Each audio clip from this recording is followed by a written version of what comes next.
Márcia. Não esquece, Márcia.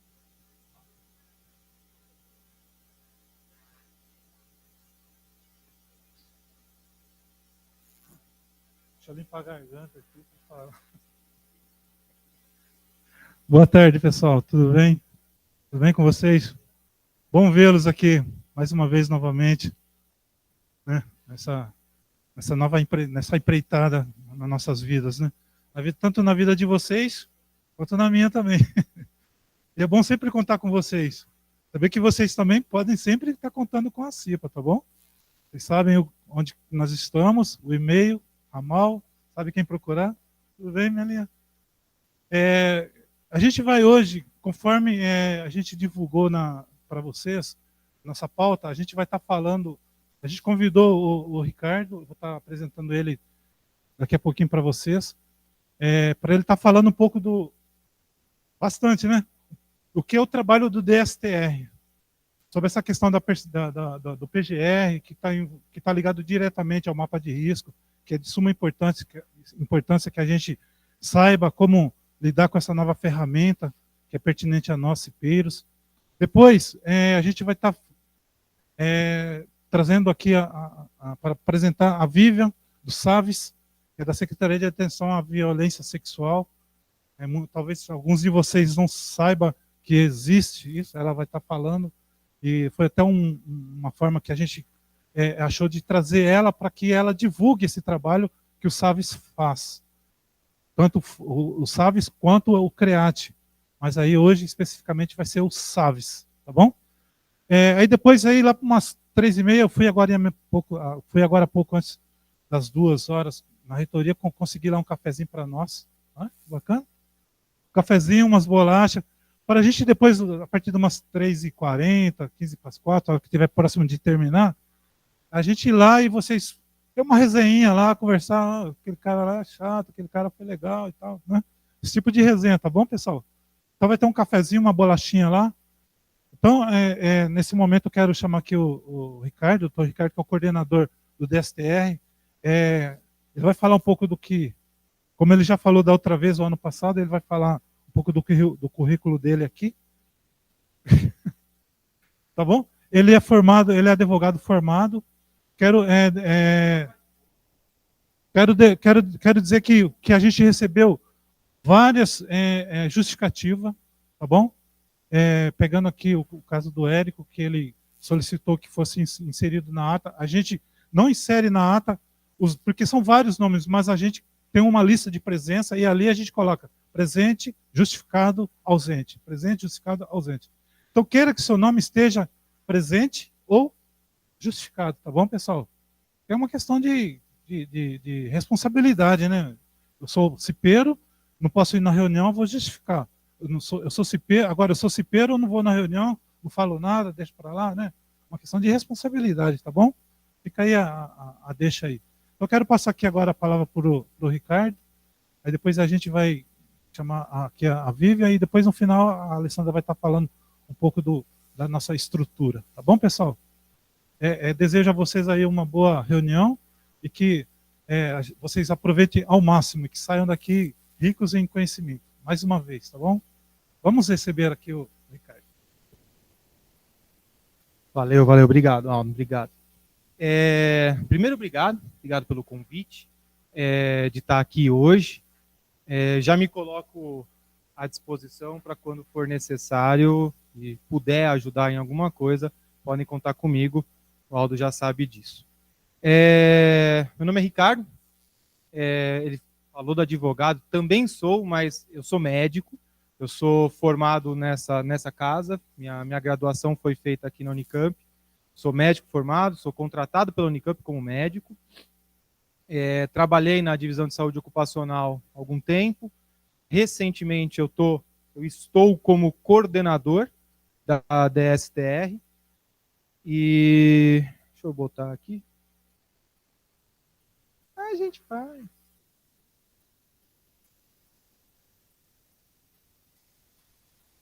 No momento eu estou como coordenador da Divisão de Segurança do Trabalho, sou advogado também, de formação, mas isso é o de menos. Ele começou pela parte ruim. Legal. A ideia aqui hoje, pessoal, é falar um pouquinho da divisão de segurança do trabalho, um pouco do que a gente faz hoje, um pouco do que a gente está começando a fazer e bastante do que eu gostaria que nós fizéssemos juntos. Então, a ideia vai ser a gente abordar isso de uma maneira bem rápida, bem sucinta, sem esgotar o tema, mas que a gente consiga abordar algumas coisinhas que eu julgo relevante. Só para conhecimento não sei se já entraram, se não entraram, esse é o site da DGRH. A DSTR, a Divisão de Segurança do Trabalho, ela está dentro da DGRH, aqui na Unicamp, e é uma coisa importante para vocês saberem, dentro dessa aba Produtos e Serviços, dentro da DGRH, tem vários serviços aqui disponíveis, e existem a possibilidade de você consultar alguns serviços que a segurança do trabalho faz. Aqui embaixo tem alguns exemplos de serviços que têm uma interface direta com a segurança do trabalho. Os principais e que envolvem bastante vocês são os procedimentos relacionados aos acidentes de trabalho, mas aí dá para vocês terem uma ideia de uma parte, ao menos uma parte de alguns serviços que a DSTR faz. Tá? Mais do que isso, eu acho que é importante a gente situar um pouco como que nós estamos hoje. Né? Vocês vão, quem está acostumado a ser cipeiro ou já foi antes, já está mais inteirado com as legislações, com as normas regulamentadoras. Quem não foi, está sendo pela primeira vez, vai começar a perceber que a base legal, as legislações, as normas regulamentadoras são uma coisa muito relevante para nós. Ela norteia grande parte das nossas decisões e das nossas condutas. A Unicamp, com todas as suas particularidades, ela sempre busca respeitar todas essas normas.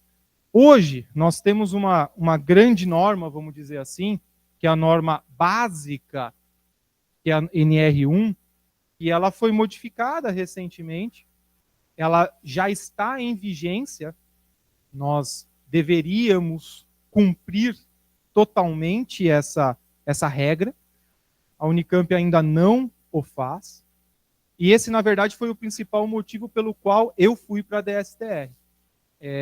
Fui convidado com a intenção de que a gente aplique, faça valer essas regras dentro da nossa universidade.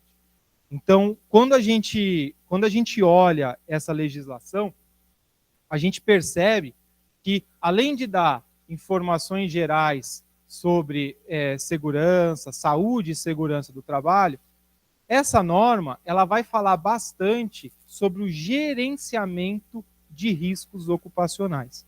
Né? O que hoje muita gente, vocês já devem ter ouvido falar, se não tiveram, vão ouvir, é o PGR, o Programa de Gerenciamento de Riscos.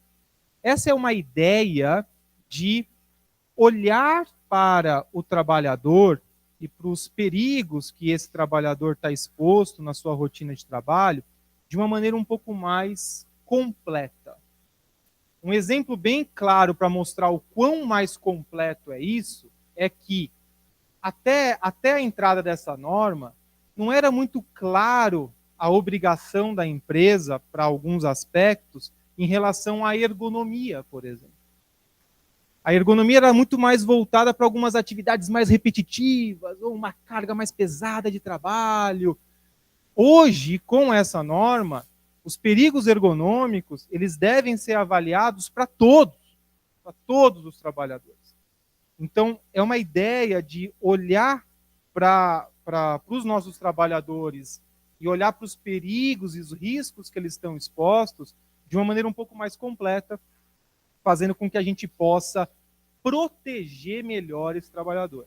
No fundo, é uma ideia de que quem já leu ou quem tiver coragem de ler a NR1 vai ver que nada mais do que se prega ali dentro é que os diversos órgãos dentro de uma organização, no nosso caso aqui na Unicamp, nós temos a segurança do trabalho, nós temos a medicina do trabalho, nós temos a CIPA, nós temos um serviço de engenharia grande ligado aqui à DEP, por exemplo. Temos vários serviços separados que eles precisam conversar. Eles precisam conversar, eles precisam tentar falar uma mesma língua, eles precisam tentar trabalhar junto para que as coisas se resolvam e que, no fundo, todo mundo chegue aqui para trabalhar e volte bem para casa. Né? Não volte doente, não volte machucado.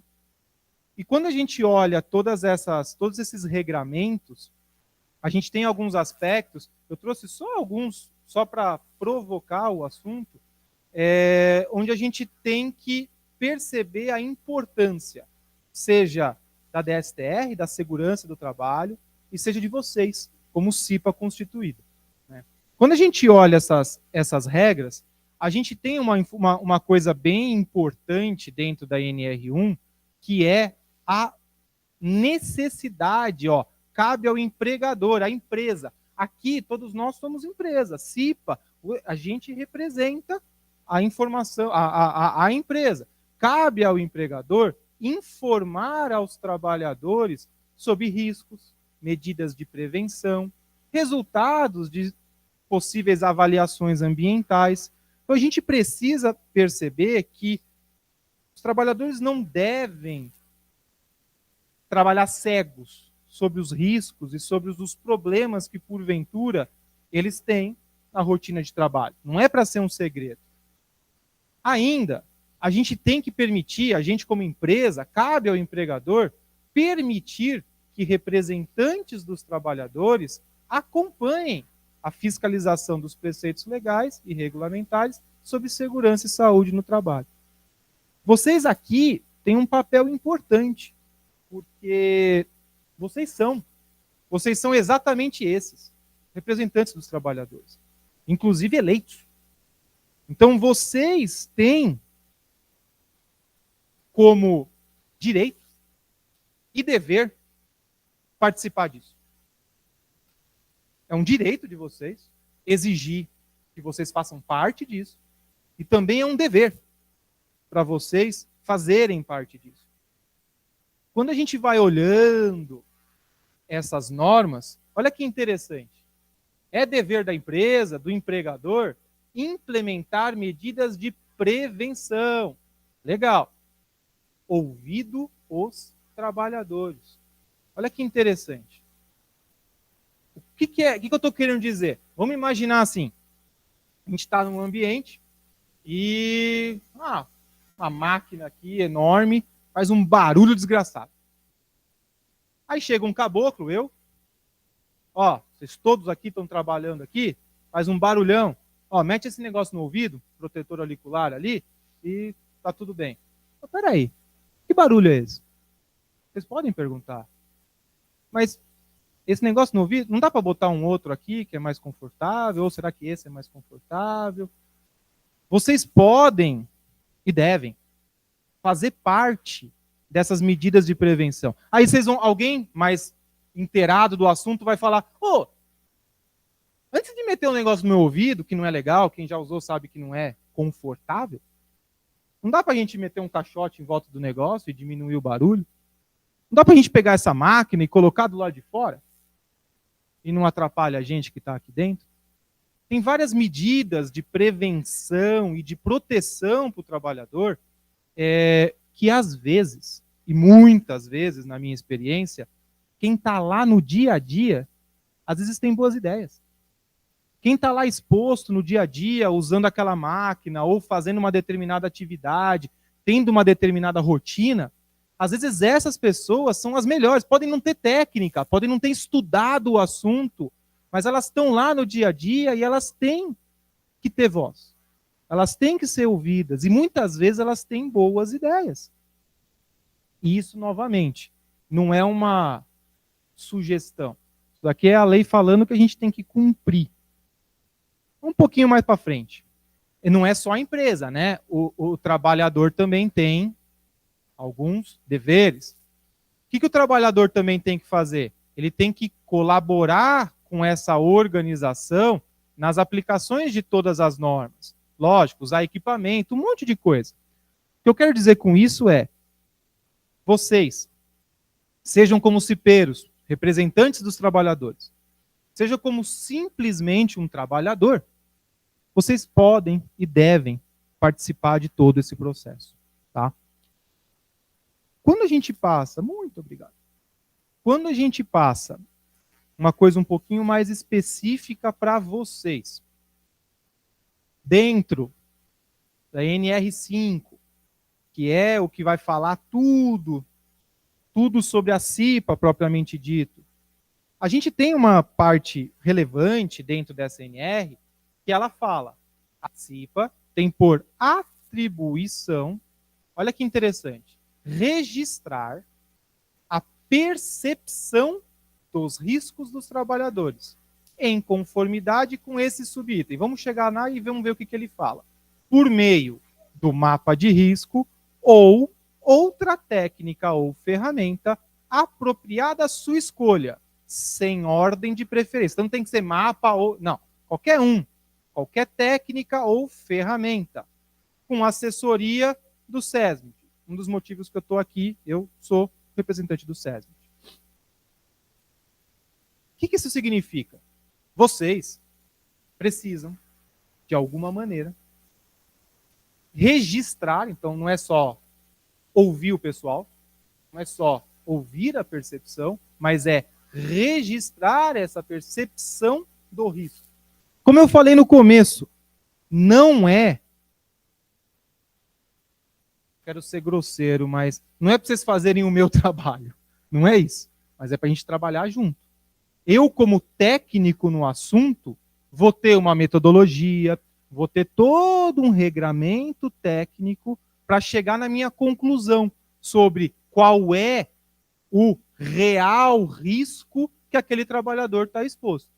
Mas quem está exposto no dia a dia tem uma percepção. Tem uma percepção. E isso pode, e normalmente, realmente, ajuda a gente a entender esses riscos. E às vezes, é muito engraçado, quando a gente faz isso, já tive a oportunidade de fazer isso em algumas empresas, cara, às vezes o trabalhador tem percepção de algumas coisas que a gente que está do lado de fora e que passa só 2 minutos no setor, 5 minutos, meia hora, 1 hora no setor, às vezes a gente não percebe.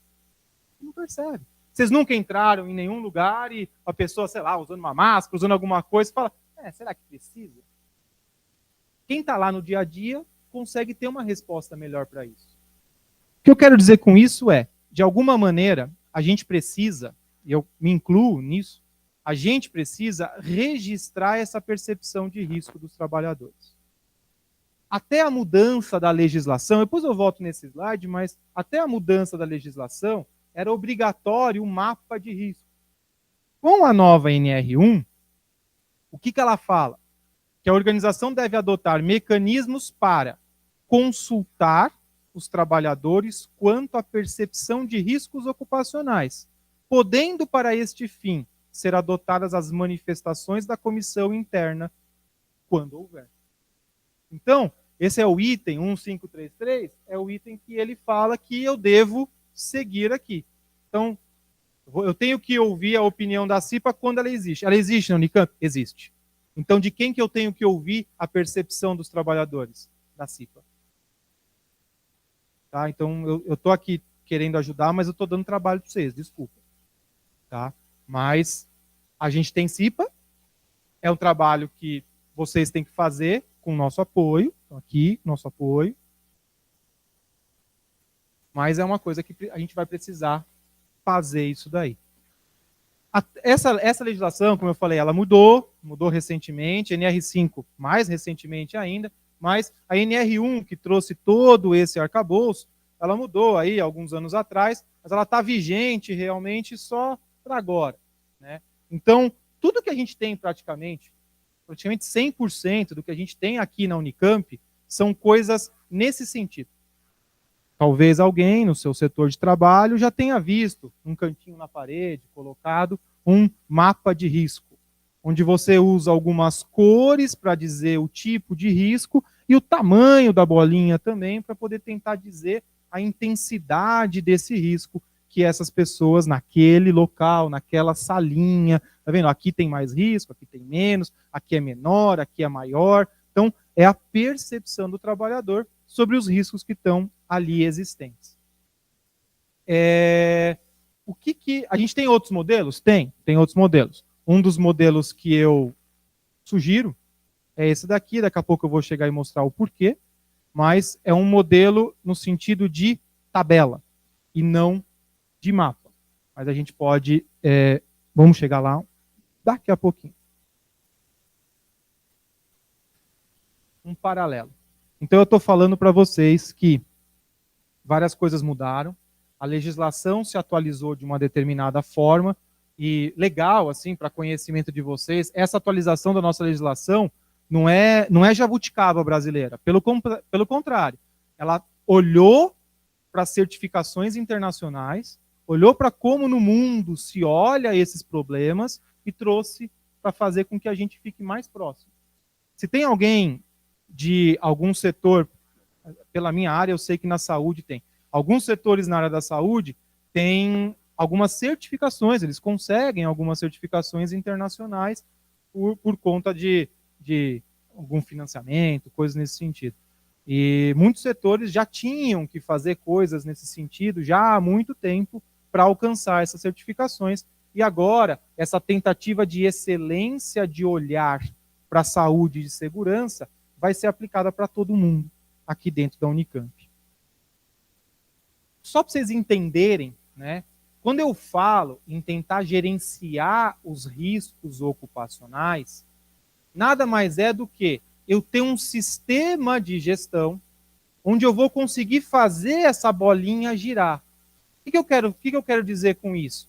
Eu vou tentar identificar os perigos, os riscos que eu tenho no ambiente de trabalho, eu vou tentar analisar esses riscos, a intensidade, o quão relevante ou não eles são, quais são as medidas que eu tenho de proteção, como é que eu posso garantir a proteção, eu vou executar isso, botar isso na prática, fazer propriamente dito, não apenas ficar na cadeira pensando, fazer propriamente dito, eu vou ter que verificar o que eu estou fazendo, e a ideia de rechecar e reolhar.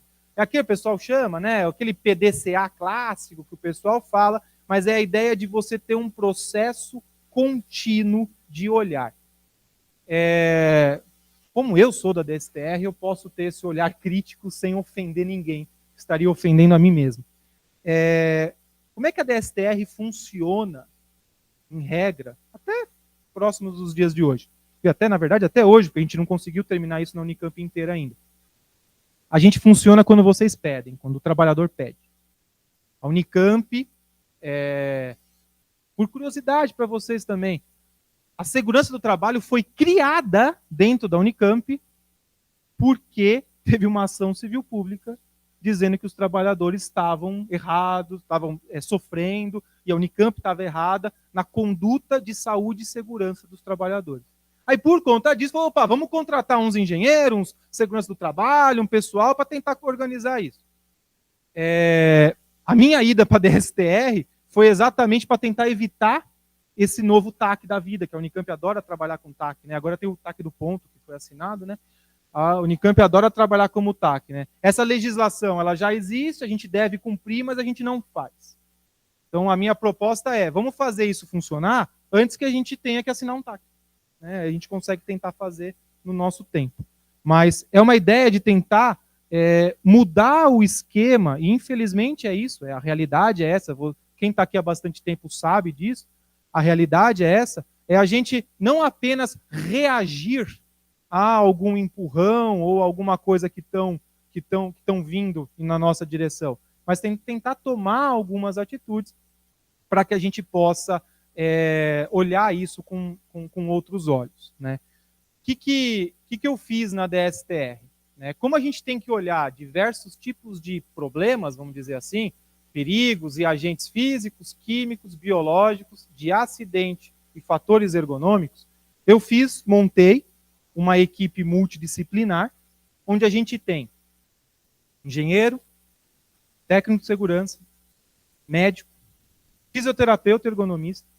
Nós temos médicos residentes da graduação, porque eu também sou professor na FCM, então, médicos residentes do HC. Nós temos professores colaboradores da FCM. Então, a gente montou um grupo multidisciplinar para que a gente possa, literalmente, andar a Unicamp inteira, olhar todos os ambientes de trabalho e fazer esse levantamento. Vocês vão estar nos ambientes, vocês... Tem alguém aqui da FENF, da Faculdade de Enfermagem? Que não, né?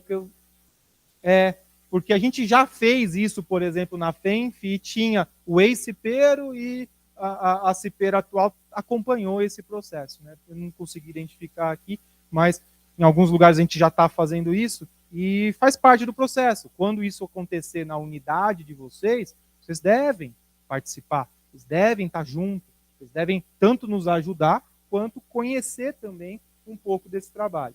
Mas a ideia é o quê? A gente tem alguns passos dentro desse programa, que é fazer todo o levantamento preliminar de perigos, toda a identificação, avaliar os riscos e garantir que isso seja um processo contínuo para controlar esses riscos. E no futuro, o que a gente quer? Ter preparação para emergência. Nós não temos. Né? Quem trabalhou em alguma empresa grande antes, tinha lá desastre, vai para o ponto de encontro tal, e não sei o quê. Né? A Unicamp não tem. Né? A gente não tem um pouco disso. Mas, onde que vocês vão entrar principalmente? Nos auxiliando nesse levantamento preliminar, principalmente diante da percepção dos riscos por parte dos trabalhadores. Eu vou deixar esse para depois, eu vou voltar, mas só para vocês entenderem o que a gente faz. Nós vamos em determinados locais, então a gente tem aqui, por exemplo, nem eu sei qual que eu peguei aqui, seção de processamento de dados. Aqui é no Instituto de Economia. Tem alguém da economia aqui? Não? Na economia a gente já fez isso. Se vocês viram a gente lá ou não, não sei, mas a gente fez isso no final do ano passado. Então a gente tem, quando a gente vai neste setor em especial, a gente identificou, por exemplo, 4 tipos de fatores de riscos. Olha que curioso. Um fator ergonômico por mobiliário. O que significa? Cadeiras com necessidade de manutenção. As pessoas usam álcool isopropílico para algumas limpezas de equipamento. Eu tenho arranjos físicos inadequados com transporte manual de alguns equipamentos e racks em alturas inadequadas. E eu tenho também um risco de acidente na manutenção por eletricidade. Então a gente vai no local, a gente avalia. E o que a gente faz? A gente a gente avalia a severidade e a probabilidade de ocorrência de um acidente ou de um evento com aquele trabalhador. Olha que curioso, nesses casos aqui, quem trabalha tem alguém de TI aí, sabe que, tá bom, você usa álcool, mas é muito pouco. A eletricidade, nenhum choque desse mata. Mas, olha que interessante, nesse caso, por exemplo, o risco relevante foi o quê? A cadeira. O problema desse cara não é o álcool que ele usa, é a cadeira. O risco veio como um risco médio. Isso a gente faz através de vários tipos de ferramentas, mas nesse caso específico, numa matriz de risco, onde a gente avalia severidade e probabilidade, e a gente chega em níveis de risco, que vão determinar atitudes a serem tomadas. Nesse caso, por exemplo, qual que é a atitude a ser tomada? Isso daqui está controlado. Isso aqui não. Eles precisam fazer o quê? Eles precisam trocar e fazer manutenção dessas cadeiras. É necessário, é fundamental. Precisa ser feito isso. Vamos fazer um projeto? Vamos implementar? Vamos verificar se isso deu certo? Quem vai fazer isso? A DSTR? Não. É a unidade. Mas eu estou lá junto. Mas é a unidade, quem vai ter que comprar vai ter que ser. O dinheiro vai sair da Unicamp do mesmo jeito, mas a unidade vai ter que fazer isso. Então, qual que é a ideia deste olhar para a saúde e segurança? A ideia desse olhar é tentar identificar o máximo possível dos perigos que aquelas pessoas estão expostas, tentar mensurar o quanto aquilo pode afetar a saúde daquelas pessoas, propriamente dita, e tentar controlar isso. Eu não vou dar podia dar uma almofada, né? Podia falar, né? Vou dar uma almofada pro cara, então, né? Mas a ideia é eliminar este perigo. E eu só vou eliminar se eu trocar ou se eu fizer uma manutenção adequada dessa cadeira. Esse é o trabalho que a gente vai fazer. E a gente já está fazendo na universidade. E a gente tem uma perspectiva de terminar a universidade com, vamos dizer assim, a força humana que nós temos hoje, terminar a universidade em mais 1 ano e meio. Então, o seu setor pode ser o próximo agora do mês que vem, como pode ser só no outro ano, tá? Infelizmente. O concurso para aumentar a minha equipe está rolando pela VUNESP. Se ele andar bem, a gente no segundo semestre tiver mais pessoas para poder fazer, a gente vai andar mais rápido com isso. Mas esse processo do olhar do PGR para a universidade, ele tem um horizonte aí de praticamente 2 anos para que ele seja executado, sendo que ele começou em setembro do ano passado. O que eu vejo? Essa tabelinha aqui, ó, essa tabelinha é praticamente essa tabelinha aqui, ó, que é a minha proposta, que eu julgo mais adequada para a atualização da legislação, do levantamento da percepção do risco pelos trabalhadores. Então, o que acontece? Eu vou ter um local, cada local vai ter isso, da mesma forma que cada local tinha o seu mapinha, cada local vai ter o seu. Eu vou saber mais ou menos o que se faz naquele local e eu vou tentar identificar perigos de risco físico, químico, biológico, acidentes ou ergonômicos. E o trabalhador vai poder tentar identificar o que é, fazendo o que ele acha que isso pode causar, quem dessas pessoas ou não estão expostas, já tem alguma medida de proteção, está faltando alguma coisa. Isso daqui, na minha singela opinião, é mais completo, funcional e interessante do que apenas um mapa colorido. Aqui eu não digo, tem alguma coisa me ajudando a me proteger? Aqui eu não digo quem realmente está exposto a o quê. Aqui eu não digo o que eu acho que podia ser feito para melhorar isso.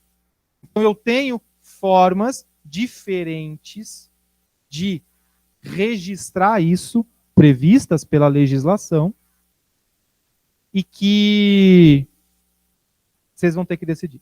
É vocês. É a CIPA que vai fazer isso. Vocês vão ter que decidir o que vocês querem fazer. Eu sugiro isso, minha sugestão é essa, porque a Unicamp está migrando disso, que é um modelo antigo, para isso.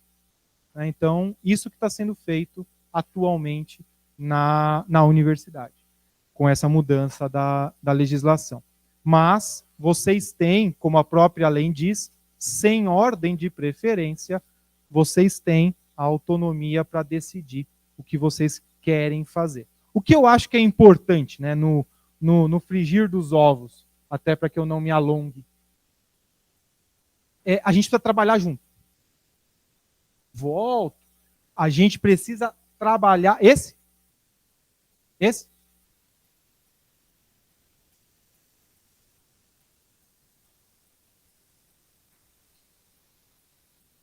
O que eu entendo? A gente precisa trabalhar junto. Vocês têm algumas coisas que vocês têm que fazer, eu tenho alguns conhecimentos que eu posso tentar ajudar, e a gente pode tentar trabalhar junto para fazer isso acontecer. Né? Então, o que eu quero que vocês entendam. A DSTR existe há muito tempo. Em regra, ela trabalha sob demanda, o que é muito triste, e a gente está mudando esse paradigma para ter uma visão mais preventiva, não é arrumar as coisas antes dela, é você trocar o óleo do carro e não ter que chamar o seguro com um guincho. É essa a diferença, eu olhar para a situação e tentar antever um problema e transformar naquilo em algo melhor, do que esperar não dar mais jeito e a gente tomar uma atitude em seguida. Esse é o processo que a Unicamp está passando agora e que eu gostaria muito que vocês fossem partícipes disso, né? Que vocês estivessem junto nessa jornada. Deu meia hora, é isso que eu tinha para falar. Pode, com certeza.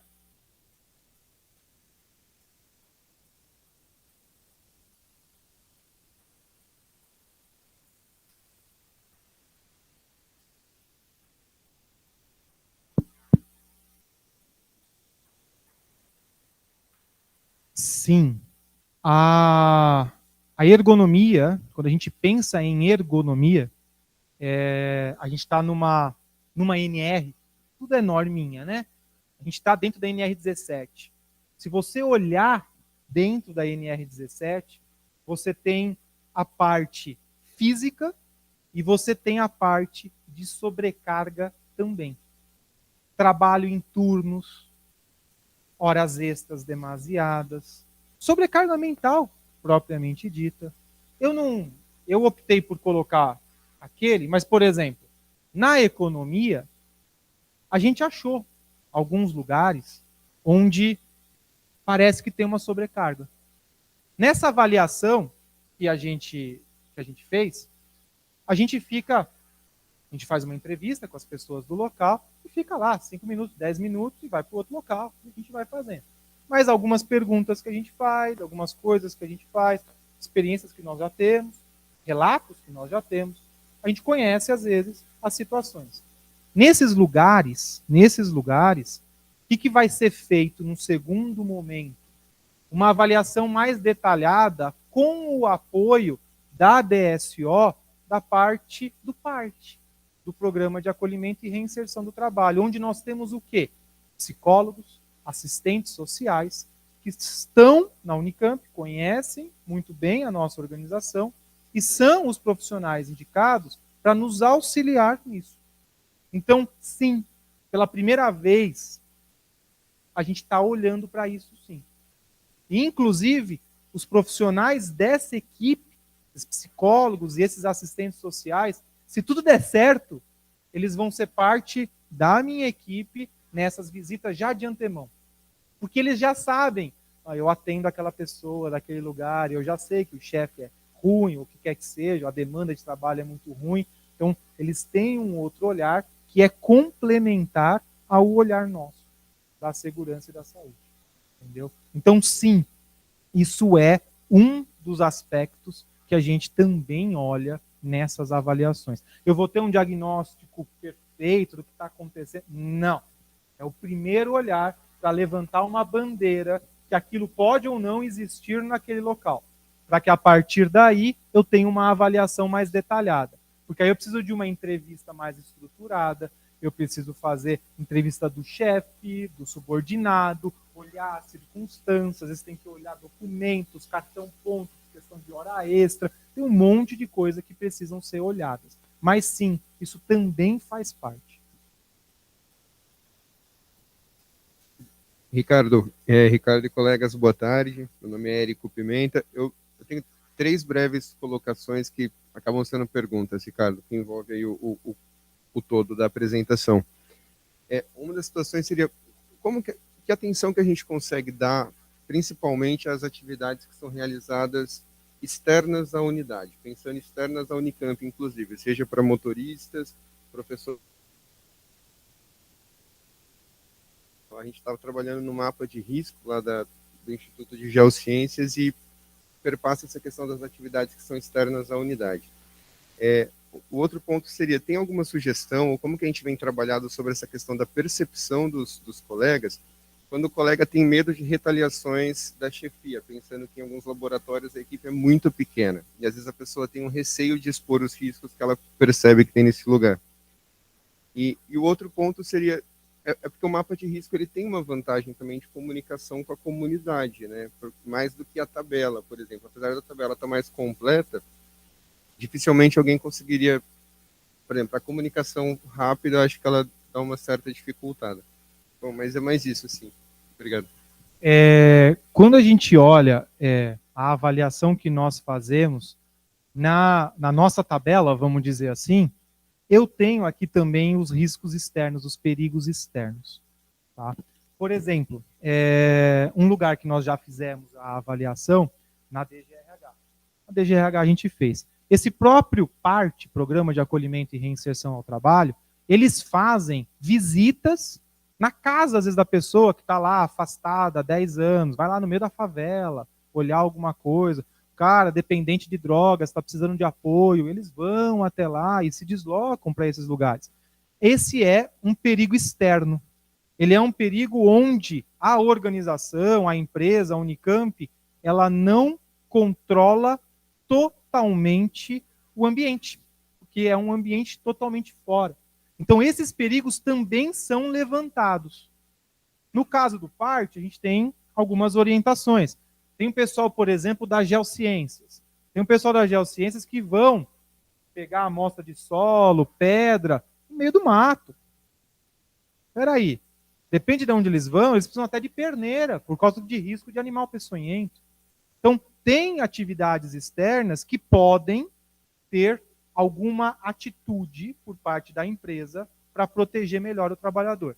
Tem outras que, às vezes, não tem muito o que fazer. Né? Algumas pessoa motorista, em regra, o motorista ele vai estar exposto ao acidente de trânsito. Então, o que ele tem que fazer é respeitar as normas de trânsito e torcer para que todo mundo respeite. Mas se o outro não respeitar, o que a gente consegue fazer em relação a isso? Não consegue. Posso tentar manter a manutenção do veículo adequada, posso ver se a CNH desse cara está adequado, ter um exame médico por parte da DSO garantindo que ele tem saúde para poder conseguir dirigir, mas tem uma parte desses perigos externos que ficam alheios ao controle da organização. Mas eles sim, eles existem e para algumas atividades eles são muito evidentes. Né? E eles devem ser detalhados também. Eles devem ser detalhados. Você falou da parte visual, concordo com você, da parte visual, concordo, mas eu também já vi tabelas naquele jeito bem coloridas e interessantes. Tá? Eu já vi tabelas onde, ao invés de colocar aqui trabalhadores expostos, coloca o laboratório, o desenho do laboratório, o símbolo do laboratório, cada um desses riscos podem estar por cores, eu posso quantificar isso de maneiras diferentes, então dá para tentar florear isso. Né? O que eu reafirmo é que eu acho que são duas ferramentas que podem ser utilizadas. Na minha opinião, uma tradicional e uma mais moderna e completa. Precisa ser isso? Não precisa, isso aqui é sugestão. Mas é uma maneira mais completa para a gente poder fazer. E a pergunta do meio me fugiu. Repete, por favor.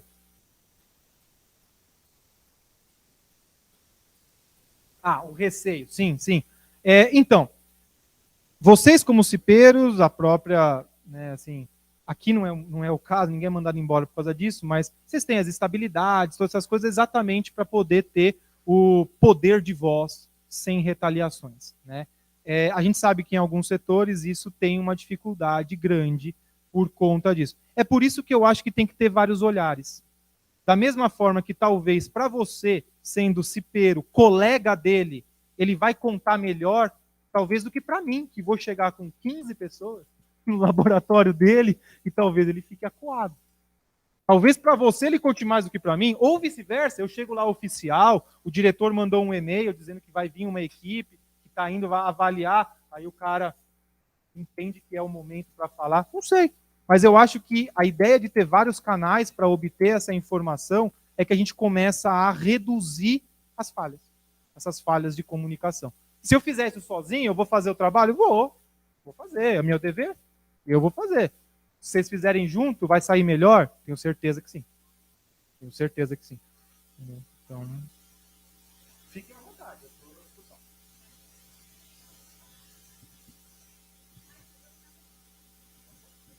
Boa tarde, meu nome é Felipe, eu sou lá do CPQBA. A minha dúvida é a seguinte: existe uma metodologia que o SESMI te sugere para a gente seguir para executar essa tarefa? Tem. Ou cada um segue o que achar melhor? Tem, tanto em normas ISO, como descrito dentro da própria NR1, você tem metodologias para fazer isso. Você tem. Né? O que é um perigo, o que é um risco, como que eu chego numa avaliação disso, que ferramentas eu posso usar para alcançar isso. Da mesma forma que eu mostrei uma matriz de risco é uma das ferramentas previstas na norma ISO, na NBR, para fazer análise de nível de risco. Por isso que a gente usa. Então, tem metodologia, tem teoria por detrás. Que eu até já conversei. A gente, se for o interesse de vocês, a gente pode caminhar para um treinamento um pouco mais específico, um pouco mais teórico, mais completo, né, do que eu consigo passar para vocês sobre isso. Entendeu? Então, sim, não é simplesmente eu acho. Vocês, como o eu acho, é para o trabalhador que está lá. Vocês são um trabalhador qualificado. Então, vocês têm que ter o eu acho com mais um pouquinho para poder fazer isso. Entendeu? Esse mais um pouquinho eu ajudo. É aí que entra essa assessoria que a legislação fala. Eu não posso mandar em vocês, e não devo, mas eu posso assessorar. Que vocês são autônomos. Então, só para ver se eu entendi, a ideia é a gente procurar vocês, aí vocês nos orientam a fazer. Não existe, por exemplo, uma instrução do SESMI te falando, ó, vocês vão fazer assim, depois faz Nem assim, pode passo ter, a esse é o passo. problema, não pode ter. Eu não posso falar, CIPA, vocês devem fazer isso, vocês devem fazer isso. Eu não posso. Sim, não mandando, mas dando uma orientação no caso. Bom, boa tarde a todos. Eu sou a Alessandra, sou a vice-presidente da CIPA. Nós já estamos providenciando as ferramentas, tá? Só para conhecimento. Hoje nós estamos aqui com a Larissa, essa aluna, e tem o Gabriel. Cadê o Gabriel? Vem aqui fora um pouquinho para o pessoal conhecer. Nós, enquanto presidência da CIPA, nós fomos, conforme falamos na última reunião, buscar canais e também instrumentalizar de pessoas a CIPA, porque a CIPA era o Aldo, a Adriana e o Kiko, que acabou de aposentar. E eu sou de uma outra unidade e faço alguns períodos na CIPA. Então, a gente está hoje aqui, a Larissa e o Gabriel, são 2 alunos que estão conosco já do SAE, que o SAE já liberou para nós. E a intenção nossa, enquanto CIPA Unicamp, é realmente instrumentalizar todos vocês. Por isso que hoje a gente fez esse convite, inclusive, para o Dr. Ricardo estar aqui, abrindo o assunto, para que, num segundo momento, nós, enquanto cipeiros Unicamp, a gente estabeleça qual ferramenta, qual instrumentalização nós vamos... Já temos uma ideia, vamos fazer um piloto. Se você puder ajudar a gente no piloto, já é uma alegria, porque a gente vai precisar testar e ver o que dá certo com a gente, né? O que funciona para que a gente faça esse processo o mais breve possível. Tá ok? Então tá jóia. Não é.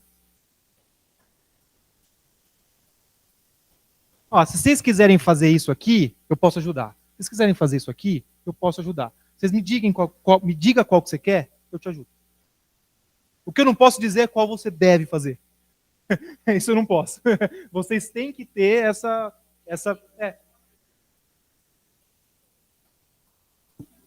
no chat, que é o Sinésio, ele está participando online, e o Sinésio perguntou sobre a questão de fornecimento de aventais. Aí tem que abrir uma ordem de serviço, né? Depois eu oriento ele por e-mail. Eles solicitam aqui, ó, avental jaleco no laboratório químico. Tá vendo? Por não ter certificação. Eu te encaminho depois dessa pergunta, porque eu creio que deva necessitar uma ordem de serviço. Outra opção para ajudar também é a questão da ordem de serviço lá no site da DGRH. Tá, o SOS lá no site da DGRH tem, nós fazíamos isso bastante quando na nossa gestão. Abre a ordem de serviço. É Sinésio, okay? É isso? Sinésio, eu não sei qual setor que você está, CPQBA, legal, lá tem um facilitador, eu até conheci ele recentemente que eu fui visitar lá, ele fica lá na oficina lá embaixo. É ele que é o responsável por essa interface. Cada unidade normalmente tem um facilitador que faz a interface com a segurança do trabalho. Para entregar o EPI, para assinar a EPI, lá eu não lembro, rapaz, é um senhor que ele fica... Luiz, legal. Ele fica lá embaixo na oficina, lá embaixo. E conversar com ele, conversar com o Luiz sobre isso, porque aí ele sabe o caminho das pedras direitinho para poder acionar o técnico de segurança que é responsável pelo CPQBA, que é o André, para poder fazer a solicitação do EPI, se for EPI. Né? Assim, então, esse caminho é por ali. Pessoal, então, em nome de todos os cipeiros, doutor Ricardo, nós gostaríamos de agradecer a sua presença, o seu tempo aqui conosco, né? E agora a gente vai convidar a Vivian, que é da Saves aí, para introduzir para a gente também o assunto do assédio sexual, quais são as tratativas da universidade, né? Então, nosso muito obrigada, doutor Ricardo, e bem-vinda.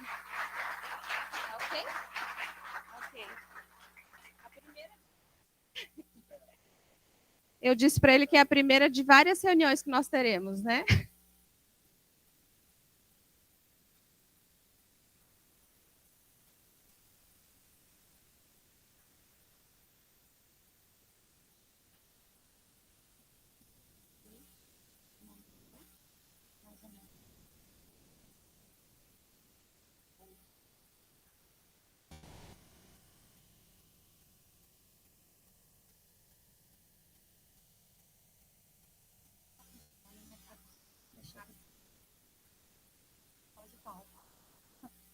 Eu vou descer porque eu não gosto de palco, não.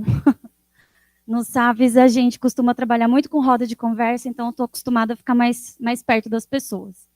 Então, eu sou a Vivian, eu sou assistente social do Saves, que é o Serviço de Atenção à Violência Sexual. O Saves, ele é um serviço da Diretoria Executiva de Direitos Humanos.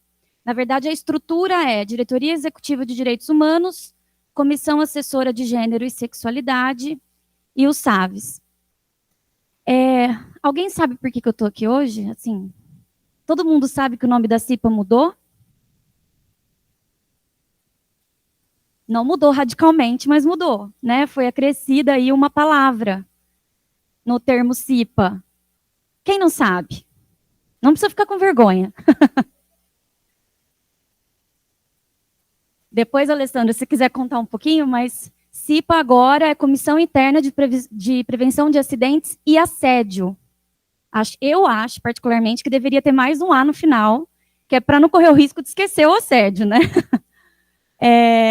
Então, assim, isso muda tudo, né? É uma palavrinha no final, mas que muda tudo. E o que isso significa na prática, né? Bom, primeiro, assim, o que fez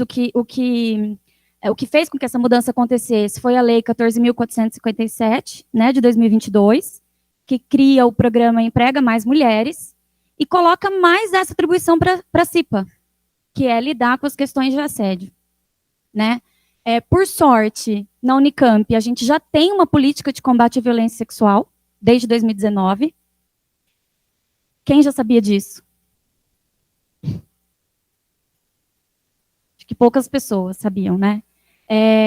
Bom, é recente, a gente teve a pandemia aí no meio, acho que isso atrapalhou muito, né, com relação à difusão da política, esse trabalho mesmo de divulgação que a gente tem intensificado agora, depois do retorno para o presencial. E eu, pessoalmente, fiquei muito feliz com essa novidade, né, da CIPA abraçar também as questões relacionadas ao assédio, e aí é assédio moral e sexual. Eu hoje estou aqui para falar do assédio sexual, né, como disse o Aldo e a Alessandra, e eu fiquei muito feliz, porque eu acho que essa parceria com a CIPA vai proporcionar, entre outras coisas, a ampliação mesmo, né, desse trabalho de divulgação, de falar sobre isso, de sensibilização, de conscientização da comunidade, né, um trabalho mais local, já que a gente tem cipeiros em praticamente todas as unidades, né, Então, eu acho que vai ser uma parceria muito produtiva, muito importante para a difusão dessa política e para o engajamento de toda a comunidade. Bem, então, essa política que a gente tem a partir de 2019, que tem esse nome enorme, né, que é a Política de Combate à Discriminação Baseada em Gênero ou Sexualidade e à Violência Sexual. Por que a gente tem essa política dentro da Unicamp? Né, já me perguntaram assim, nossa, mas para ter uma política dessa dentro da Unicamp, então tem muito, né? Tem muito assédio, tem muita violência sexual dentro da Unicamp? Tem, mas não é na Unicamp, né? É em todo lugar. A diferença é que a Unicamp tem olhado para isso, né? Desde antes, na verdade, desde 2009, formalmente, que quando o primeiro GT é formado para discutir isso, né? Depois, em 2017, que aí o último GT, que culminou na política, na implantação da política, que esse último GT que encontrou força, né, que encontrou apoio institucional, e aí o relatório foi aprovado no Consul em 2019, e aí deu essa cara, né, para essa política que a gente tem hoje, da forma como ela está hoje desenhada, tá? Então, violência sexual e discriminação baseada em gênero e sexualidade são problemas sérios, né, que afetam a saúde física, a saúde mental, o bem-estar, a segurança das pessoas. E não só das pessoas que estão diretamente envolvidas nesses episódios, mas da sociedade de forma geral, né? Nas universidades, a incidência desses episódios contribui para a criação de um ambiente de trabalho, de estudo hostil, né? Inseguro e que não favorece o cumprimento das atividades fins da universidade. E esses problemas, talvez esse seja o ponto mais importante, e que aí casa, né, faz o gancho com essa lei 14.457, né, do programa Emprega Mais Mulheres, que esses problemas não afetam da mesma forma toda a população. Então, é sabido que as mulheres negras, as mulheres indígenas, as mulheres com deficiência e a população LGBTQIA+, são os grupos mais vulneráveis. Então, são os grupos que são mais alvo desse tipo de violência. Bom, então, quando a Unicamp implanta essa política em 2019, ela se coloca no lugar de não tolerar práticas de discriminação de gênero e de violência sexual, né? E assume o compromisso de lutar para garantir um ambiente seguro para todas as pessoas na sua diversidade. Um ambiente seguro e um ambiente que favoreça, né, que contribua, né, para que as pessoas tenham condições de desenvolver as suas potencialidades.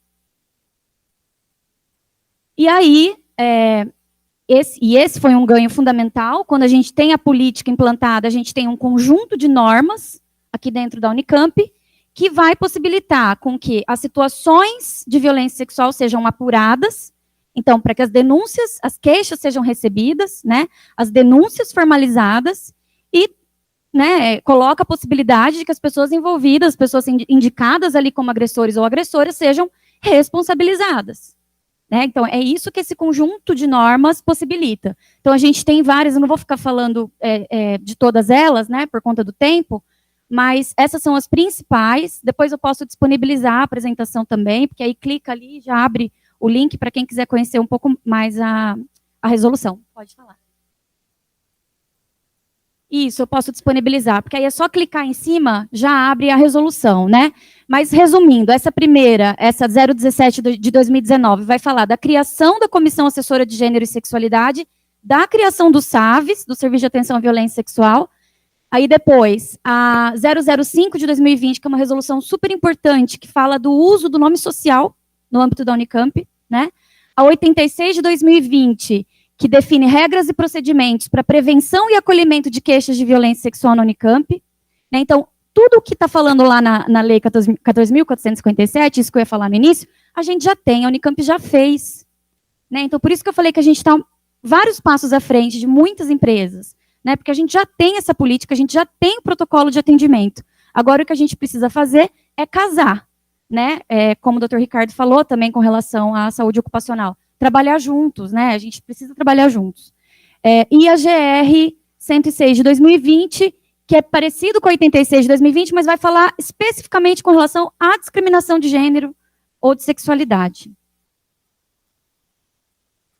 Bom, afinal de contas, o que é violência sexual? Né, eu tentei resumir aqui, mas mais importante do que o conceito em si é a gente entender o que para essa política que a gente tem em funcionamento, o que é violência sexual para a Unicamp, né? Então, qualquer comportamento de teor sexual ou dirigido à sexualidade ou identidade de gênero de uma pessoa, comportamento esse considerado indesejável, impertinente e ofensivo pela pessoa a quem esse comportamento é dirigido. Depois a gente traz alguns exemplos que acho que fica mais fácil de entender, né, do que a gente está falando. Aí, dentro de violência sexual, a gente tem o assalto sexual ou o estupro, que é qualquer forma de contato sexual sem o consentimento da pessoa envolvida, podendo variar de toque indesejável até a relação sexual forçada propriamente, né? Com ou sem penetração. Isso também é importante falar, porque é comum as pessoas acharem que estupro é o sexo forçado com penetração, e não é só isso. Conceitualmente, é muito mais amplo do que isso. Um toque indesejado de cunho sexual pode ser caracterizado como estupro, tá? Pela nossa legislação. E o assédio sexual, né? O que é assédio sexual? Então, é emissão de comentário, de conduta, de exposição, de perseguição, vexatórios relacionado com sexo ou gênero, ou orientação sexual, ou identidade de gênero, sabendo-se ou sendo razoável supor que seriam indesejáveis. Inclui aqui divulgação de imagem que implique a sexualidade de uma pessoa, sem o consentimento dessa pessoa, e todo ato de constranger alguém com o intuito de obter vantagem ou favorecimento sexual. E a discriminação baseada em gênero ou sexualidade, né, que é qualquer situação que configure a exclusão de um indivíduo de participação ou de benefícios relacionados ao estudo ou trabalho, né, com base na sua orientação sexual ou na sua identidade de gênero. E aí, quando a gente fala de violência sexual, de assédio, é impossível a gente não falar de consentimento, né? É um conceito-chave quando a gente trata desse assunto, né? Então, mas afinal de contas, o que é consentimento? Né? Consentimento é a concordância em se engajar em uma atividade de cunho sexual, né? Consentimento, ele tem que ser dado de forma explícita, de forma consciente e de forma voluntária. O que significa isso? Tem que ser dito. Eu tenho que dizer eu quero ou sim, né? Se eu não digo nada ou se eu não protesto, não quer dizer que eu consenti. Se eu não disse sim, se eu não disse eu quero, é porque eu não consenti. Né? Isso é fundamental. Né?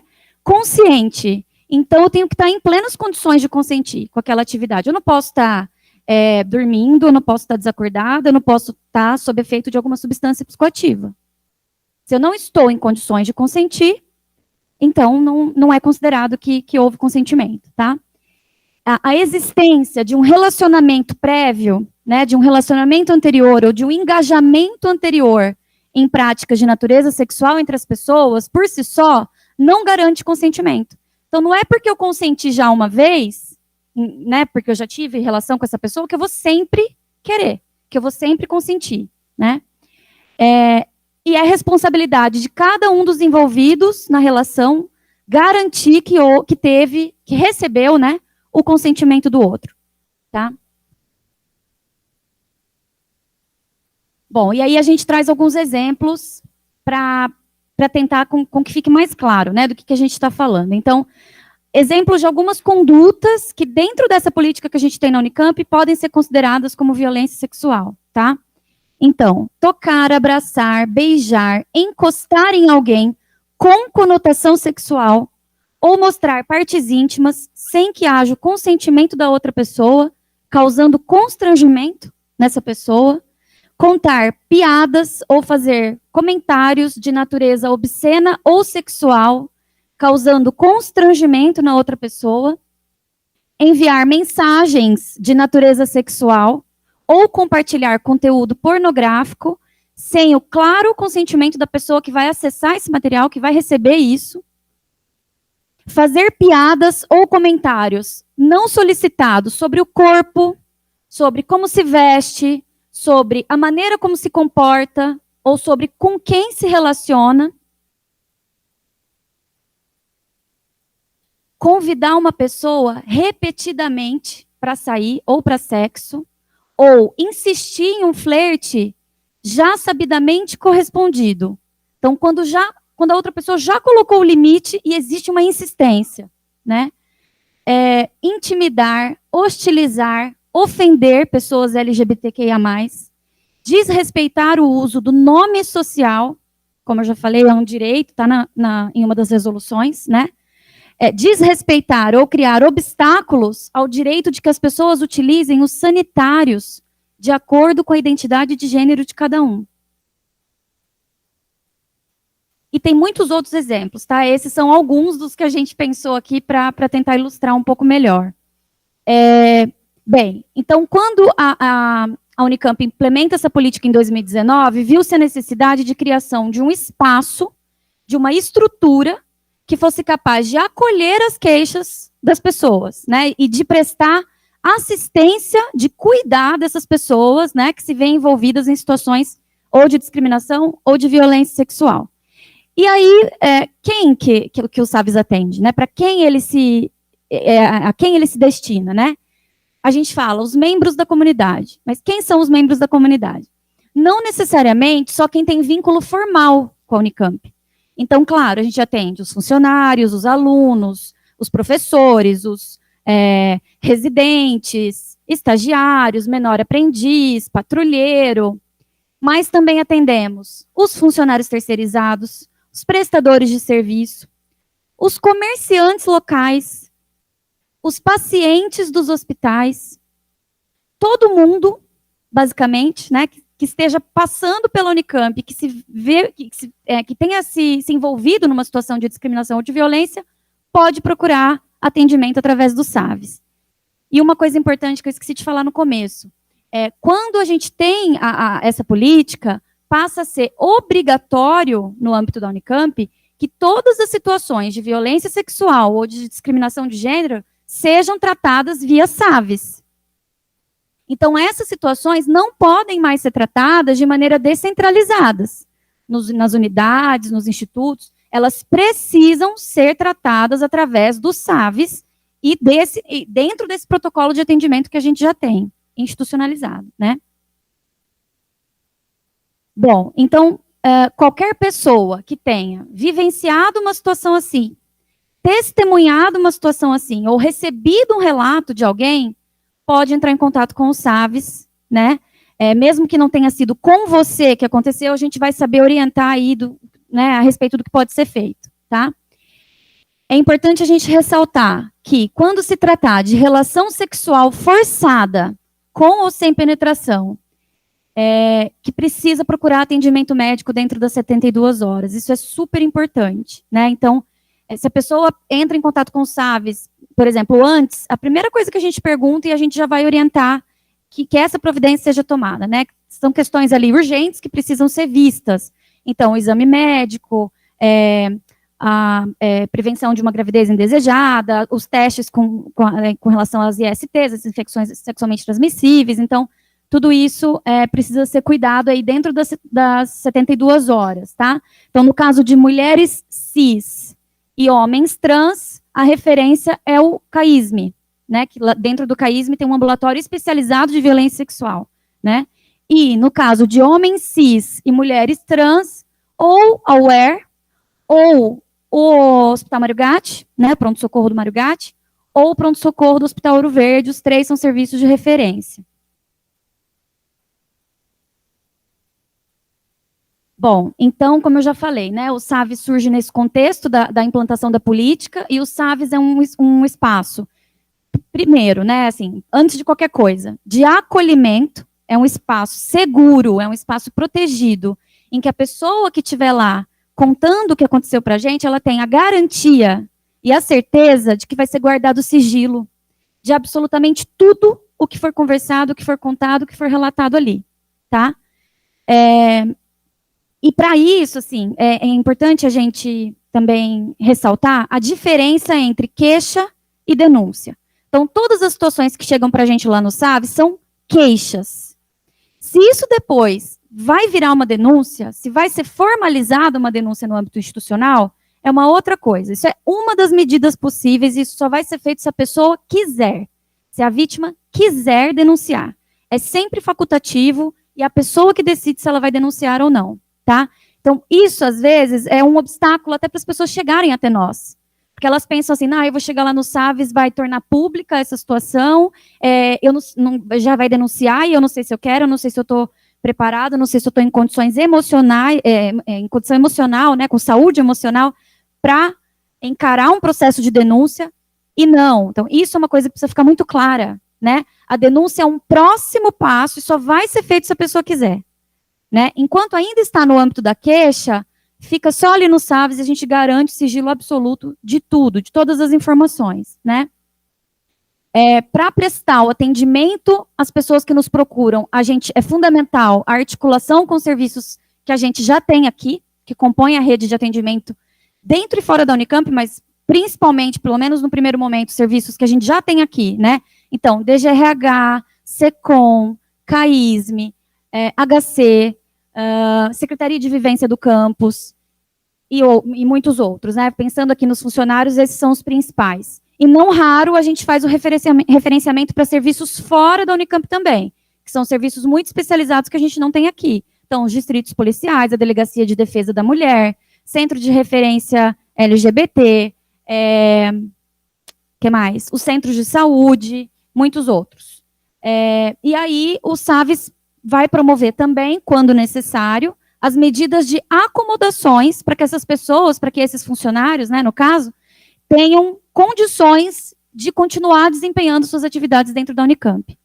Então, vamos pegar aqui um exemplo, né? 2 funcionários, né? Uma funcionária que se viu aí vítima de uma situação de assédio, né?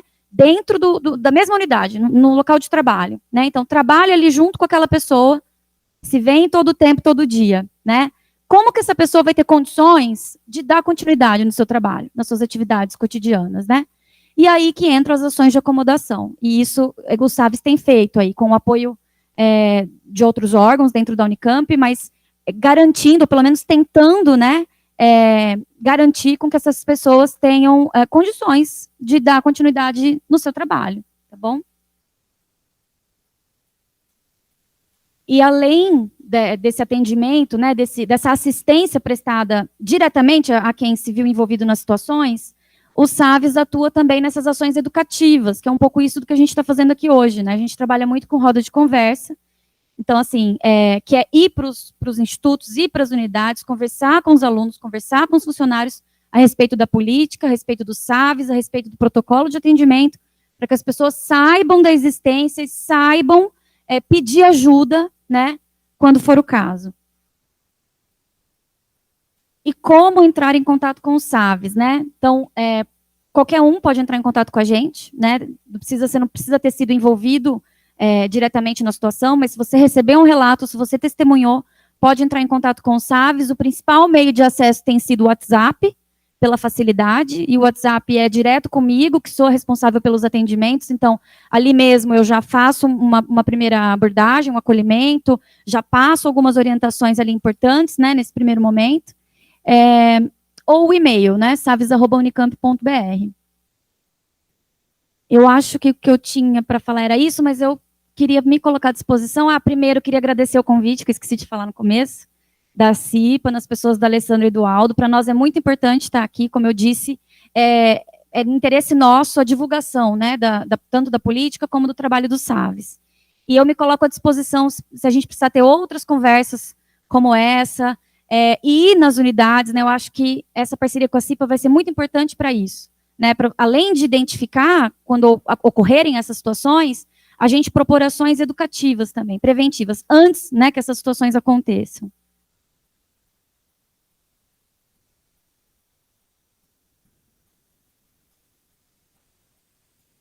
Obrigada.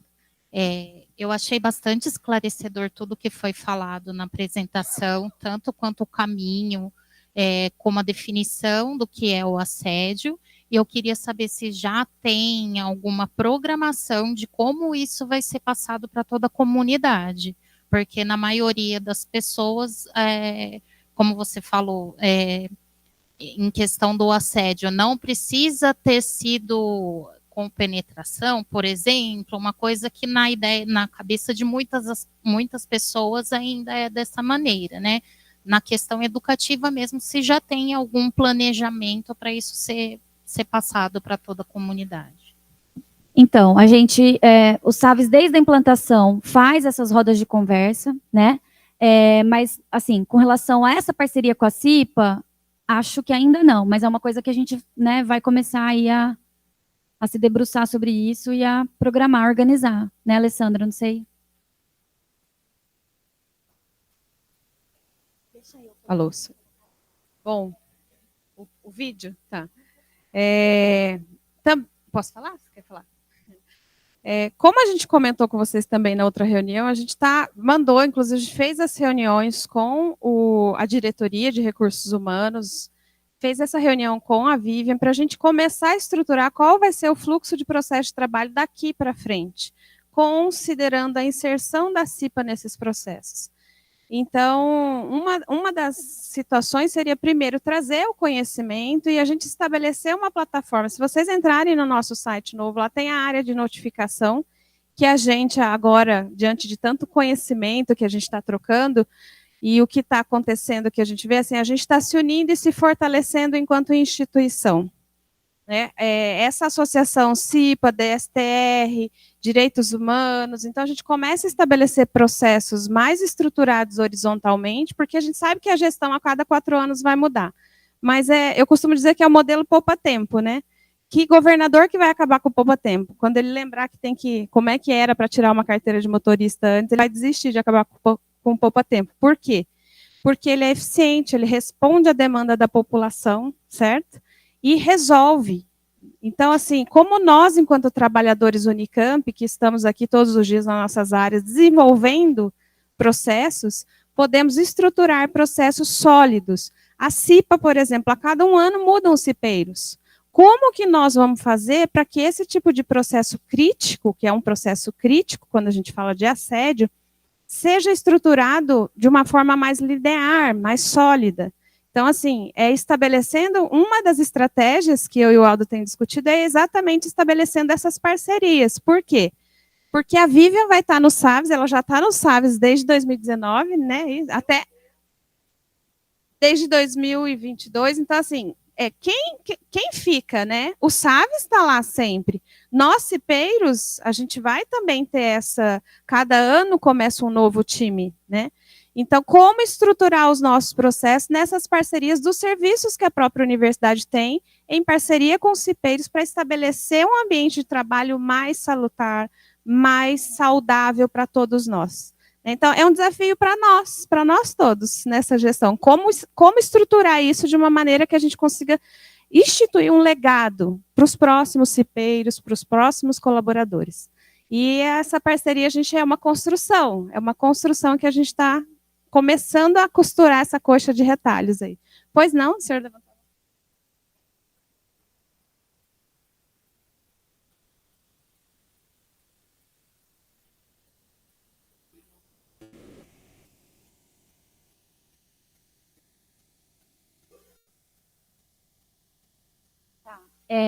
O SAVES também pode atender as pessoas que são indicadas como agressores ou agressoras, tá? O atendimento se estende também a essas pessoas, não é só as vítimas. E aí, assim, se a pessoa quiser formalizar a denúncia, aí já tem todo um processo que já desenhado, né? O SAVES que monta esse processo, digamos assim, encaminha esse processo para o gabinete do reitor, tá? Existe todo um protocolo, um passo a passo, né? Mas aí vai ser aberto mesmo um processo de sindicância, ou um processo administrativo disciplinar, com base na avaliação da PG, né, que também vai avaliar aí para ver se há elementos suficientes ou não para seguir com esse processo, né? E aí vai seguindo a partir daí. O SAVES não participa da apuração, porque já prestou cuidado às pessoas, nem seria possível, né? Mas encaminha a denúncia e faz toda a orientação para as pessoas, né, de como que isso vai funcionar, tá? Mas aí segue a denúncia no gabinete. E uma das ideias de parceria nossa é assim, ter essa informação, quais as unidades que mais têm acontecido, para que a CIPA também faça um trabalho preventivo. Vamos prevenir, está acontecendo muito em determinado instituto, ou qual o trabalho que a CIPA também pode fazer educacional ali naquela unidade para melhorar isso, entendeu? Nesse sentido. Eu vou pôr um videozinho que é bem curto, que eu acho que é bem fácil assim da gente entender, né? Quando a gente fala de assédio sexual no trabalho, o que a gente está falando? É um vídeo do Ministério Público do Trabalho em parceria com a Organização Internacional do Trabalho, tá? Vou colocar aqui.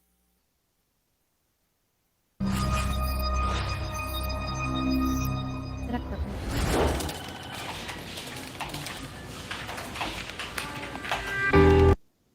Acho que tá sem som, né?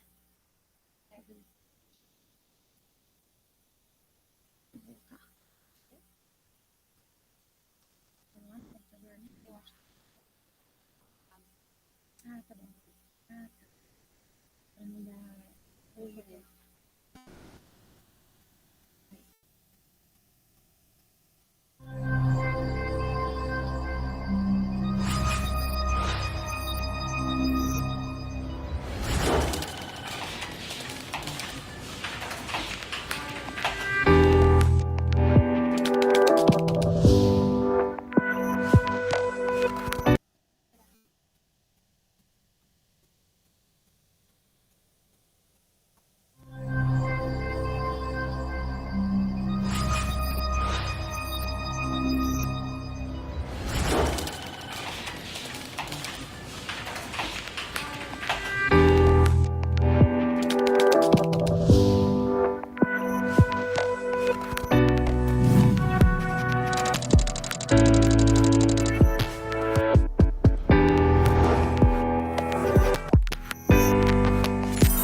Acho que tem duas telas, Roberto. É por causa do compartilhamento. Tá, aí. Muito bem, muito obrigada.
Bom, bem curtinho, né?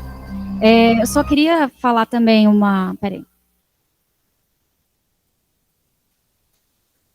Pode tirar agora?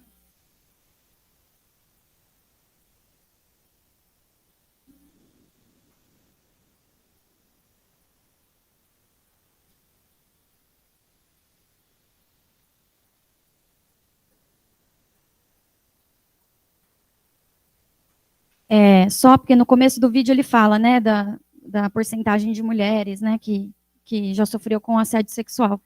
E aí o foco maior é nas mulheres, porque as mulheres são o grupo, né, das mulheres é o grupo que mais sofre com a violência sexual e que mais sofre com o assédio sexual no ambiente de trabalho. Não só no ambiente de trabalho, né? Seguido pela população LGBTQIA+, tá? Então, e esses dados gerais corroboram com os dados do SAVES também de atendimento. Então, desde a implantação do SAVES em 2019 até o final do ano passado, pouco mais de 90% das queixas que a gente atendeu eram de mulheres ou de pessoas que se identificavam com o gênero feminino. Dessas queixas, 100% das pessoas apontadas como agressores eram homens. Né? Então, é um dado, acho que importante também, que traz parâmetros importantes aí para a gente também agir, né? Nessas ações de prevenção e de sensibilização da comunidade.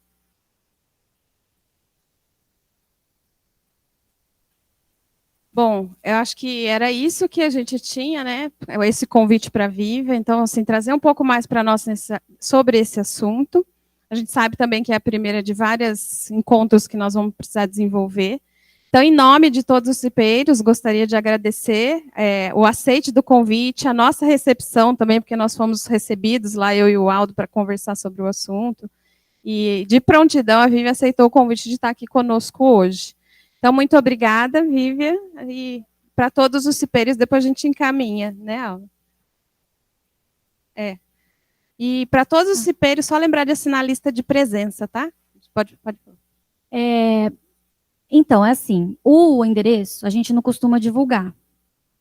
Mas aí, para quem quiser conhecer lá o espaço, o convite está feito, aí só entra em contato, pode ser pelo WhatsApp, ou pelo ramal, enfim, como achar melhor, ou por e-mail, que vai ser um prazer receber vocês lá. Mas a gente não divulga amplamente o local, porque a ideia é que seja um local mais reservado, mais protegido. Então, assim, não é hábito nosso divulgar o endereço. Como os atendimentos são sempre agendados, então a gente pede só para entrar em contato antes, ou por e-mail, ou pelo WhatsApp, ou pelo ramal, tá bom? Mas estão todos convidados. Bom, mais uma vez aí, obrigado, Vivian.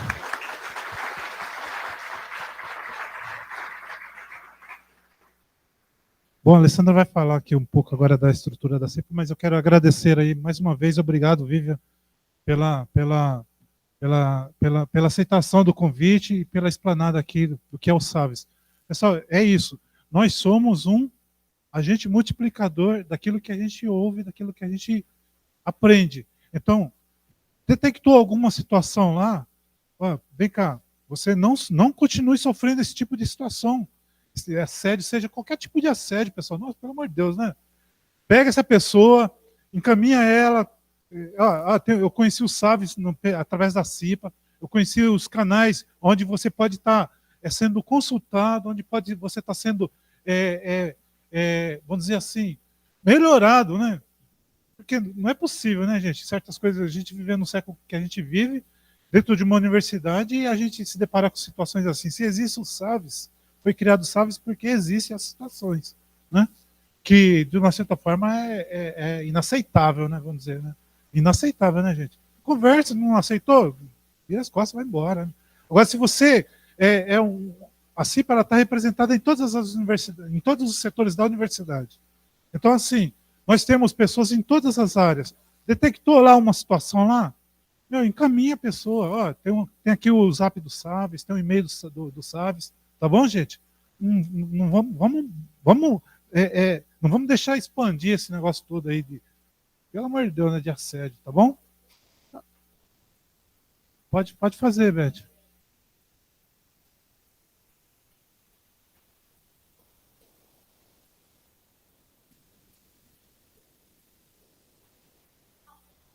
Tá.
Hoje lá na biologia, a gente estava falando, e eu estava falando a hora que as meninas iam sair, até para ir no banco durante o dia.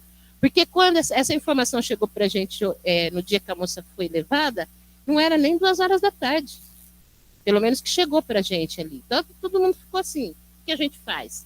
Então, a gente não pode subir no bandejão para almoçar sozinho, a gente não pode subir no banco para almoçar sozinho, a gente não pode fazer caminhada às 7 horas da manhã na praça que vai ser assaltado. Você entendeu? Eu acho interessante nós aqui conhecermos o serviço, mas eu acho interessante também a CIPA, ou a CIPA Central, ou a CIPA Setorial, de fazer uma cobrança da universidade de fazer esses alertas, ou no site, ou nos e-mails, não sei qual a maneira. Está perigoso andar no campus. E à noite, e tem mais uma coisa, eu não vou dar detalhes, mas tem uma pessoa à noite, aqui dentro do campo, aqui nas redondezas do campo, ameaçando outras pessoas com canivete, com faca. E nós temos funcionários, nós temos alunos que saem às 10 horas da noite, nós temos um cursinho que funciona aqui dentro. Então, e é no ponto do ônibus que está acontecendo isso. Depois, tudo bem, se a CIPA quiser, eu dou nome, telefone e endereço de uma pessoa. Então, assim, nós temos as meninas da limpadora que saem, nós temos o pessoal do HC que sai à noite. Eu queria saber o que a Unicamp está fazendo. Eu não fico aqui depois das 5, mas temos os nossos colegas. Então, assim, é segurança? O que tem? Tá? Era isso que eu queria colocar. Tá, e depois eu acho que a gente tem que discutir essa questão do cipeiro em relação ao assédio sexual. Ao assédio, não assédio sexual, ao assédio, porque eu ainda continuo insistindo que a gente tem que ter os cipeiros, uma conversa com o CRIAT. Eu acho que a gente ainda tem que ter essa conversa com o CRIAT. Pessoal, Desculpa, gente, desculpa, mas é que eu tô preocupada Nossa, tá certo, realmente, tá? Pessoal, é assim, olha, possivelmente muitos de vocês não sabiam dessa fala da Beth. Assim como a CIPA também, tem muita coisa que a CIPA não sabe. Nós não sabemos. Quando nós sabemos, vocês formalizam, porque vocês formalizam, vocês vão lá no e-mail da CIPA, olha, CIPA, está acontecendo isso, vocês ligam, a gente tem um grupo do WhatsApp. O que a CIPA faz? A CIPA, através dessa denúncia, a CIPA vai até lá, o responsável, a unidade, sei lá o quê, e a gente vai lá e tenta buscar a solução. Então, assim, não dá para a gente sair que nem me perdoem a palavra, sim, desgovernado, como um trem desgovernado, uma abelhinha que sai procurando. Não, vocês são os nossos olhos. Então, vocês detectaram alguma coisa no decorrer, no caminho, uma calçada que tem um monte de lama, que um cego passar ali, ele corre risco, até mesmo você, escorregar e cair. Olha, CIPA, está acontecendo isso, tira uma foto, manda para a gente, o que a gente faz? A gente abre uma OS, a gente vai até a prefeitura, a gente vai até os órgãos competentes, é isso. Mas desde que a gente saiba da denúncia. Se a gente não sabe, não está sabendo de nada, Vivi, a gente não pode encaminhar ninguém lá para o SAVES se não chegar nenhuma comunicação para nós, tá bom? A comunicação vai chegar para a CIPA, ou se vocês, assim, nos comunicar, tá certo? A gente já trabalha com a comunicação, gente. A gente não sabe, que nem eu falei, um trem desgovernado. Pessoal, só bom? para conhecimento, isso aqui eu sei porque eu já acionei, inclusive, o SBC, eles têm o serviço, inclusive tem o botão de pânico, tem um aplicativo, acho que todos podem instalar no celular, e aqui tem até a abertura de ordem de serviço. Então, nós, como cipeiros, por exemplo, Beth, nessa questão do rapaz com canivete à noite, se a gente está identificando que é uma questão frequente, a gente pode abrir, inclusive, ordens de serviço, é só clicar e solicitar. E eu não sei vocês, mas é legal ter o aplicativo de botão de pânico no seu celular também. É aqui, ó, botão de pânico, que você aperta, ele já aciona a segurança imediatamente. Eu falo porque eu também trabalhava no HC e realmente o estacionamento lá era muito escuro ali atrás do CAISM. Agora melhoraram muito a iluminação lá, porque não tinha nenhuma iluminação. E várias vezes a gente aciona, o pessoal vem na moto e fica próximo. Você tem sim apoio. Então, se vocês estiverem sentindo ou vendo alguém estranho ao ambiente, vocês podem acionar o pessoal de bicicleta ou de moto. Normalmente eles vêm de moto agora, tá? Só para conhecimento, que é uma ferramenta que a gente não usa às vezes. Isso. E a gente vai trazer, a CIPA também tem a intenção no nosso planejamento de trazer o pessoal da SVC, porque tudo que é de segurança do campus, tudo que que procura, no sentido de melhorar a condição de trabalho, de trazer um ambiente mais seguro, o nosso plano é trazer esse pessoal aqui nas nossas reuniões para divulgar, inclusive, para todos nós termos conhecimento disso, tá? Pessoal, como o nosso horário já deu aqui, o que eu ia apresentar é falar... Ah, Josué, perdão, desculpa. Boa tarde a todos. Teve uma época que eu trabalhei com o pessoal do DGRH, que era do pessoal da psicologia organizacional. E num determinado momento lá, eu fui fazer uma consulta no SECOM, eu estava ali esperando, aí minha mãe que trabalhava aqui na época estava lá casualmente também, e ela estava conversando com uma mulher lá, e aí eu e minha mãe começamos a conversar, e de repente começaram a chamar para outra pessoa, e a outra pessoa foi embora, sumiu, e não foi atendida ali na hora, mas pra gente chamou atenção. Eu estava aqui até agora e eu e ela começamos a conversar, enquanto isso a outra pessoa levantou e foi embora, né? Aí depois da noite nós soubemos que essa pessoa subiu até a PUC, até lá no Pontilhão e pulou lá de cima. E aí eu conversando com essa psicóloga do DGRH, falando, mas olha, ninguém soube de nada, né? Por que vocês não falam isso, não alertam essas coisas, né? E aí ela falou, olha, tem esse problema, só que a gente não pode falar, porque isso incentiva as outras pessoas que estão querendo fazer aquilo a fazer também. Então, tem coisas que a gente não pode abordar de uma maneira direta, porque às vezes a gente vai abordar um assunto de uma maneira direta, a gente pode estar incentivando pessoas a fazer coisa que a gente gostaria de estar evitando. Então a gente teria que fazer uma campanha no outro sentido, talvez não seja a CIPA o fórum para isso, mas da gente encaminhar isso para algum outro setor da universidade que faria campanha no sentido positivo do que a gente quer. Olha, não, use o botão do pânico, né? Você trabalha à noite, né? Então, sempre instruções positivas no sentido do que a gente quer e do que a gente gostaria de proteger, sem falar o lado do crime. Porque da pandemia para cá, eu tenho e trabalho com orientação de alunos, né, e muita gente que eu tenho contato no trabalho, a gente tem percebido que muita gente está com problema assim, de depressão, é o maior dos problemas que a gente vê, e outras coisas, não sei se foi a pandemia ou o que ficou mais evidente de lá para cá, é que pessoas mudaram seu comportamento ou começaram a demonstrar um comportamento que antes não demonstravam. Então, às vezes, a gente tocando em alguma coisa, a gente vai estar evidenciando e evocando essas coisas que a gente não gostaria de evocar em pessoas que já estão saindo fora da casinha. Muito obrigada pela contribuição. Isso é muito importante, né, para a gente que é da área de saúde, então nem se fala. Pessoal, então, o que a gente ia mostrar no nosso plano de trabalho, como ele está aberto para todos vocês, depois deem uma olhada lá que a gente está atualizando, né? Eu queria só mais um pouquinho agradecer ao Anderson, o nosso cipeiro aqui da DEP, que está nos ajudando na área da comunicação, né, Anderson? E ajudou a gente a desenvolver toda a logística para essa reunião aí que a gente começou, não sabia se ia ter câmera, se ia conseguir transmitir para todo mundo. Então, Anderson, nosso cipeiro, ele é da área de TI, tem nos ajudado bastante lá na CIPA. E deixar o convite também para tantos outros talentos que nós temos aqui para contribuir com os projetos da CIPA, aqueles 4 projetos aí que a gente vai estar divulgando no grupo e por e-mail aí nas próximas semanas, captando talentos e cipeiros para ajudar a gente nos projetos. Tá ok? Então, tem um cafezinho lá agora. Muito obrigado pela presença de todos, obrigado pelo pessoal que está online e bem-vindos.